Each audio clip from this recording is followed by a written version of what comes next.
Hi guys! Welcome back sa aking YouTube channel.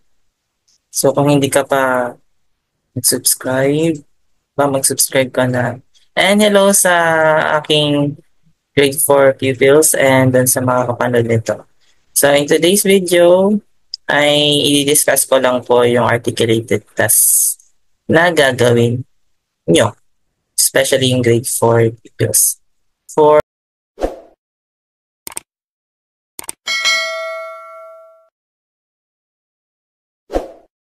fourth quarter, let me share my screen.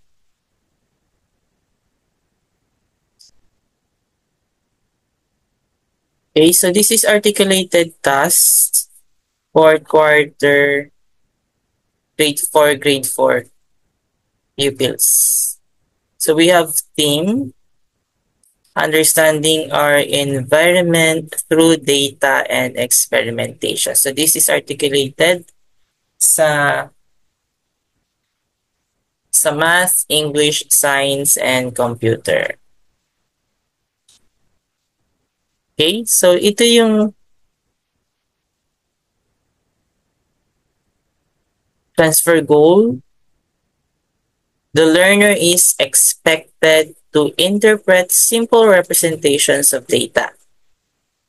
So this through tables and bar graphs, and describe outcomes in simple experiments, compose appropriate sentences for clarity and coherence, and use simple equipment to identify how types of soil hold water to support the growth of plants through creating an Excel chart about the outcome of the experiment. So mag-experiment kayo sa science at gagawa po kayo ng chart about the outcome of the experiment. So this is the grass. First is the goal. Your task is to create tables or MS Excel charts about the data and result of the simple experiment of how types of soil hold water to support the growth of plants. Ito yung magiging role nyo dito. You are a young environmental scientist and data analyst. This is your audience. Community members who are interested in understanding how soil types affect plant growth. Okay, so this is sample situation. In your community, there is a need to identify the best type of soil for planting vegetables in home gardens. So you have been tasked with conducting an experiment to determine how different types of soil hold water and presenting your findings clearly. So i-present yung findings nyo through tables and charts. After nyo mag-experiment. Then this is the product. You will conduct an experiment to measure the water retention capacity of different soil types.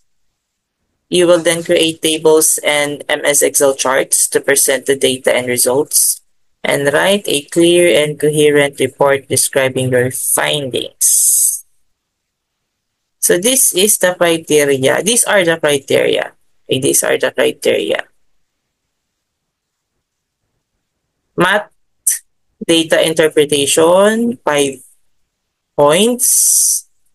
Correctly interprets data, creating highly accurate tables and bar graphs.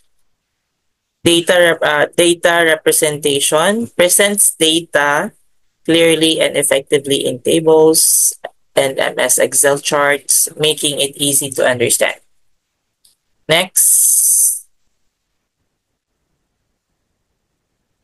sentence clarity. Compose clear, coherent, and grammatically correct sentences throughout the report. And report writing writes a well-organized report that effectively communicates findings. Experimentation uses equipment accurately and safely, conducts a precise experiment, and also the understanding demonstrate a thorough understanding of how soil types hold water and support plant growth. Excel skills create highly accurate and well-formatted tables and charts in MS Excel. And also the presentation ensures tables and charts are visually appealing and easy to interpret. So this is the sample data for experiment or how types of soil hold water. This is just a sample data so that you are guided on how will you do the experiment. So this is the table. We have five columns and five rows. So dito sa first column, you just encode the type of soil that you have used, amount of water poured, amount of water drained, amount of water retained, and observations on soil texture and moisture. So ito yung sample na output gagawin nyo. For example, types of soil, sandy, clay, loamy soil, then gravel. Then amount of water poured can be 100 ml. Each soil, lalagyan nyo ng 100 ml yung container. Then amount of water drained, for example, sa sand, 80 ml, clay, 30 ml, loam, 50 ml, gravel, 90 ml, and amount of water retained, yung natirang tubig. For example, sand, 20, clay, 70, loam, 50, gravel, 10 ml. Then your observations, ano napansin nyo based on the amount of water drained and amount of water retained. So what is your observations on soil texture and also the moisture? Example sa sand, drains quickly, dries fast. Example sa clay, sticky, holds water well. Sa loamy, balanced, holds moderate moisture. Sa gravel, drains very quickly, does not retain much. So ito yung magiging product nyo. So for the MS Excel chart representation, once students collect their data, they can create, or once you have collected your data, you can create a bar graph comparing the amount of water retained by each soil type. So magpili lang po kayo, either bar graph, pie chart, or line graph. Kung pie chart showing the percentage of water retained per soil type, line graph if tracking multiple trials over time. Pili lang po kayo. These are the laboratory apparatus and materials that we will be using. First is the beakers or measuring cups. This is used to measure and pour a specific amount of water. You need also funnels to help pour water evenly through the soil samples. We need filter paper or mesh screen to prevent soil from passing through the funnel while allowing water to drain. We also need a graduated cylinder to accurately measure the amount of water that drains out. We also need plastic cups or containers with holes. These hold the soil samples and allow water to drain. We need also digital weighing scale, optional, or weighing scale. So this is used to measure the dry and wet weight of soil samples before and after water is added. And stopwatch or timer to record how fast the water drains. Different types of soil like sand, clay, loam, and gravel, the main subject of the experiment. We need also spoon and small shovel to transfer soil samples into the containers. We also need notebook and pen to record observations. Okay, so let me show you how to make a table and graph in MS Excel. Okay, well, I will stop sharing and share another tab. Okay, so in this tab, okay, so gagawa tayo ng table. So how many columns bang kailangan natin dito? We need 5 columns. We need 5 columns and five rows.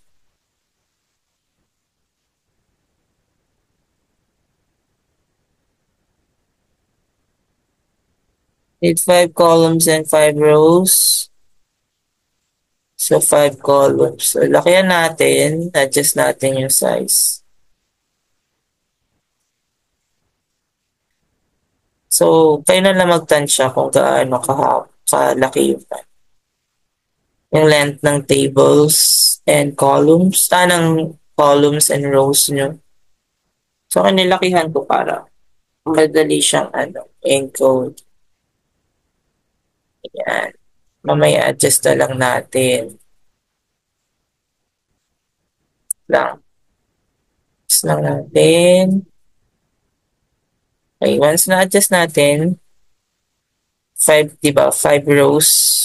So, wait lang. Ayan. So, i-ano lang natin.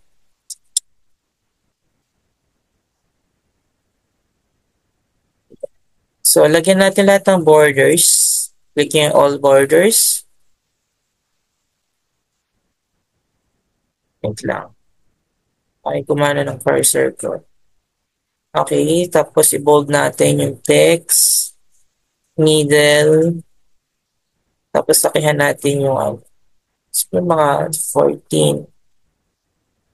Dito sa baba, katulad ng ginawa ko kanina. Ay, ayaw niya highlight niya lang yan.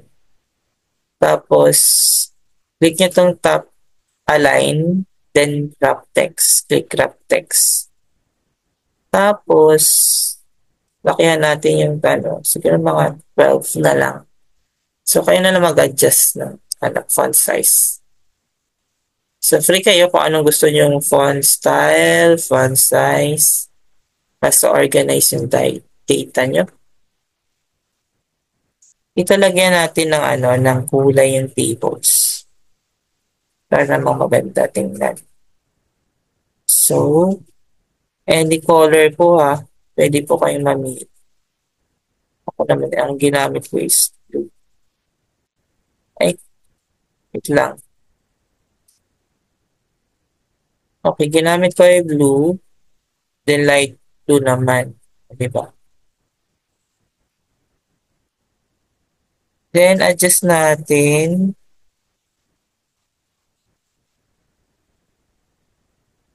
Adjust natin konti.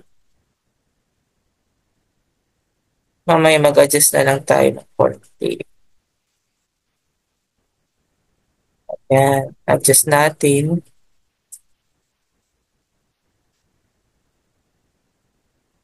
Adjust lang tayo. Ay, adjust lang, adjust. Ayan, so kaka-copy-paste ko lang yun. So, kailangan nyo i-encode talaga. Encode yun. Total, may copy naman ako. Copy-paste ko na lang. Harap ako pa sarili ko, no? Meron na akong copy.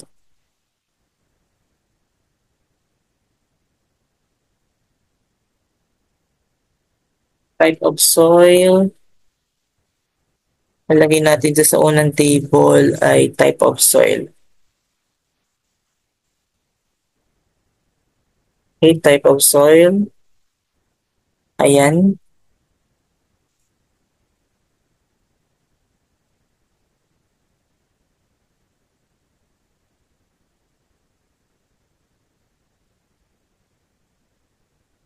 Ito na tayo. Papansin nyo, yan, medyo pag ganyan, adjust lang natin pababa yung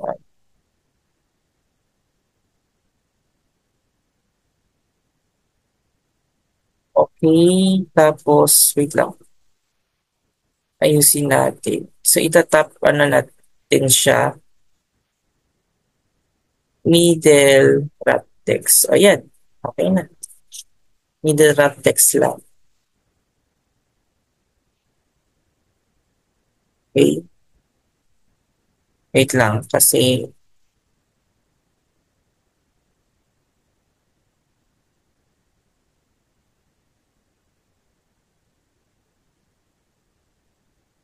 yung pag-copy paste.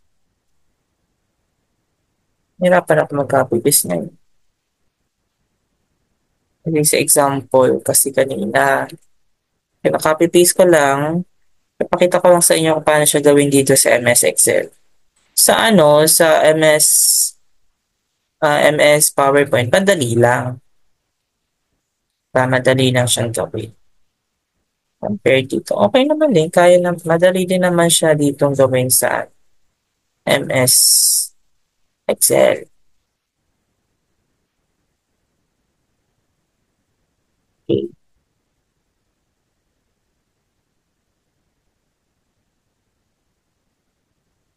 Ayan. So dito sa Andy Soil, ayan, i-ano natin sa gitna. I-level natin. Ganda. Okay. Sandy Soil. Ngayon kanina, kalimutan. Sandy Clay Loam and Gravel. Sandy Clay, Clay Soil, Loamy Soil, and Gravel. So, ayusin lang natin. Lagyan natin sa gitna. Ayan.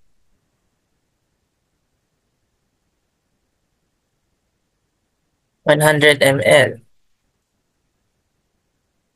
100 ml yan lahat.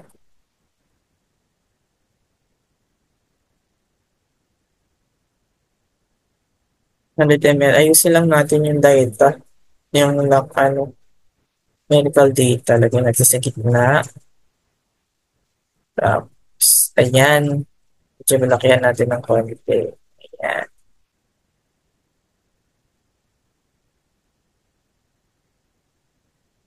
80, 30, 50, 90. 80, 30, 50, 90. 80, 80, 80, 30, 50, 90. Ito ha, ito ay ano lang, example lang ito ha. Depende pa rin yan kung ano, yung sa mismo actual na. So, example lang ito.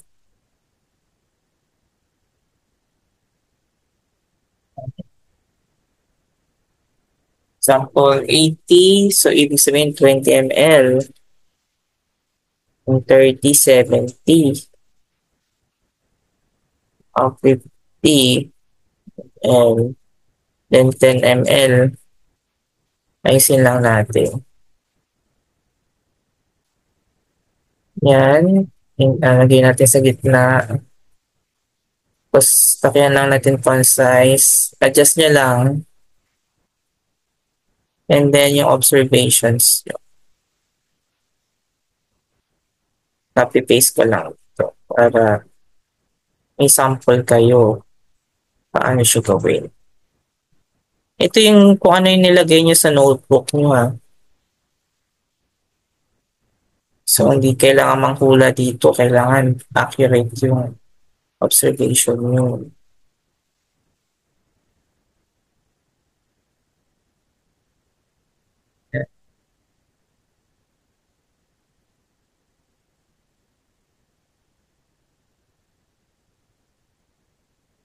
Lang. Ayan.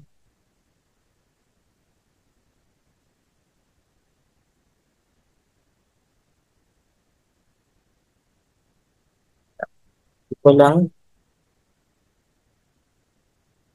Ayan. So, ito na yung observation. Sample sa observation lang to. Pwedeng sentence, isang sentence, or phrases. So, dito nyo ilalagay. Ayan. Ayusin natin. Lakihan lang natin ng konti. Ayan. Ayan. Ay, hindi. Dito natin ang konti. Ayan. Okay na yan. So, ganito lang. Ganito lang po kadaling gumawa. Isa-save nyo, syempre. Ayan. Ganyan po ang paggawa ng table. Ayan, kita nyo? Ayan lang. Ganyan lang po. So, sana may natutunan kayo sa aking sa discussion and simple tutorial kung paano gumawa ng MS Excel table. And also, nakalimutan ko pala yung graph. So, gagawa din kayo ng graph. So, paano yun? Highlight nyo lang yan. Punta kayo sa insert. Pili lang po kayo ng charts na gusto nyo. Pwedeng bar graph. Pwedeng bar graph. For example,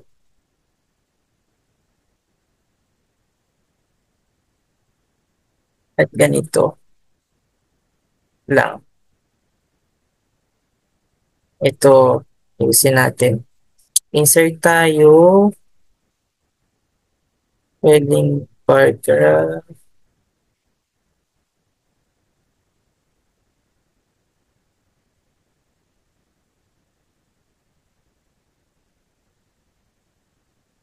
Bakit ganito ang kulay? Ito.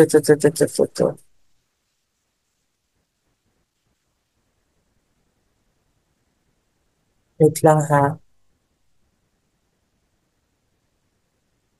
Ayaw niya.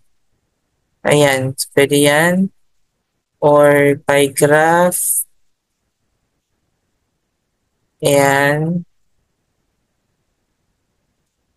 Ito, for example, ito. Ayan.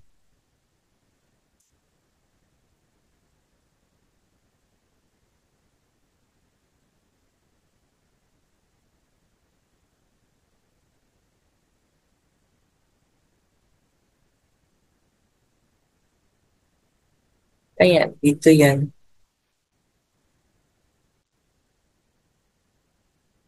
Lang. Ewan ko lang bakit ganito dito.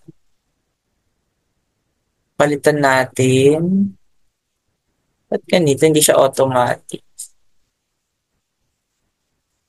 Ito. Wait lang. Siguro ito lang ang ating i-include sa data.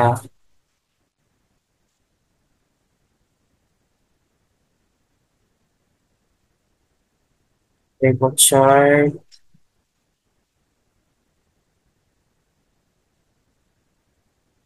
Ayun. Search charts. Ito. Ayun yan mag-ano.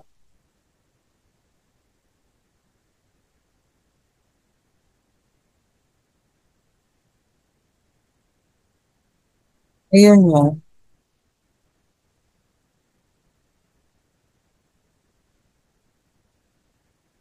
Ayun yan guys. Basta dito yan. Okay. Ito, pak itong ano.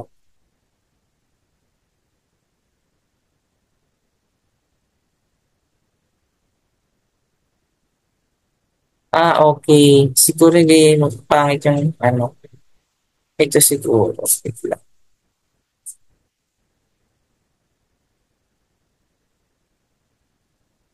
Ayan, highlight lang natin.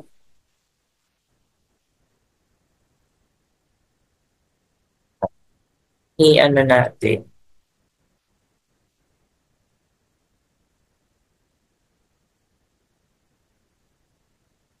Tapos, ayan. Highlight natin yan.